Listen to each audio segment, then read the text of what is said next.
एक समय की बात है। एक राज्य में एक प्रतापी राजा राज करता था। एक दिन उसके दरबार में एक विदेशी आगंतुक आया और उसने राजा को एक सुंदर पत्थर उपहार में दिया। राजा वो पत्थर देख बहुत प्रसन्न हुआ। उसने उस पत्थर से भगवान विष्णु की प्रतिमा का निर्माण कर उसे राज्य के मंदिर में स्थापित करने का निर्णय लिया और प्रतिमा निर्माण का कार्य राज्य के महामंत्री को सौंप दिया। महामंत्री गांव के सर्वश्रेष्ठ मूर्तिकार के पास गया और उसे वो पत्थर देते हुए बोला, महाराज, मंदिर में भगवान विष्णु की प्रतिमा स्थापित करना चाहते हैं। 7 दिवस के भीतर इस पत्थर से भगवान विष्णु की प्रतिमा तैयार कर राजमहल पहुंचा देना। इसके लिए तुम्हें 50 स्वर्ण मुद्राएं दिया जाएगी। 50 स्वर्ण मुद्राओं की बात सुनकर मूर्तिकार खुश हो गया और महामंत्री के जाने के उपरंत प्रतिमा का निर्माण कार्य प्रारंभ करने के उद्देश्य से अपने औजार निकाल लिए।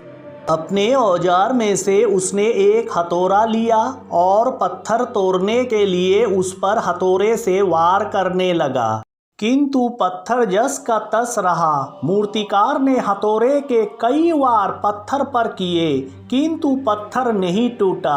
50 बार प्रयास करने के उपरांत मूर्तिकार ने अंतिम बार प्रयास करने के उद्देश्य से हथौड़ा उठाया, किंतु यह सोचकर हथौड़े पर प्रहार करने के पूर्व ही उसने हाथ खींच लिया कि जब 50 बार प्रयास करने से पत्थर नहीं टूटा तो अब क्या टूटेगा।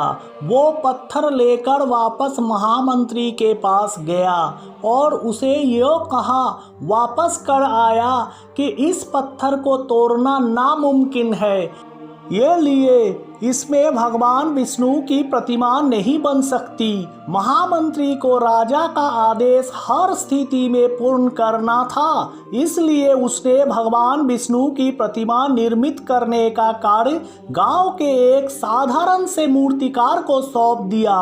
पत्थर लेके मूर्तिकार ने महामंत्री के सामने ही उस पर हथौड़े से प्रहार किया और वो पत्थर एक बार में ही टूट गया। पत्थर टूटने के बाद मूर्तिकार प्रतिमा बनाने में जुट गया। इधर महामंत्री सोचने लगा कि काश पहले मूर्तिकार ने एक अंतिम प्रयास और किया होता तो सफल हो गया होता और 50 स्वर्ण मुद्राओं का हकदार बनता।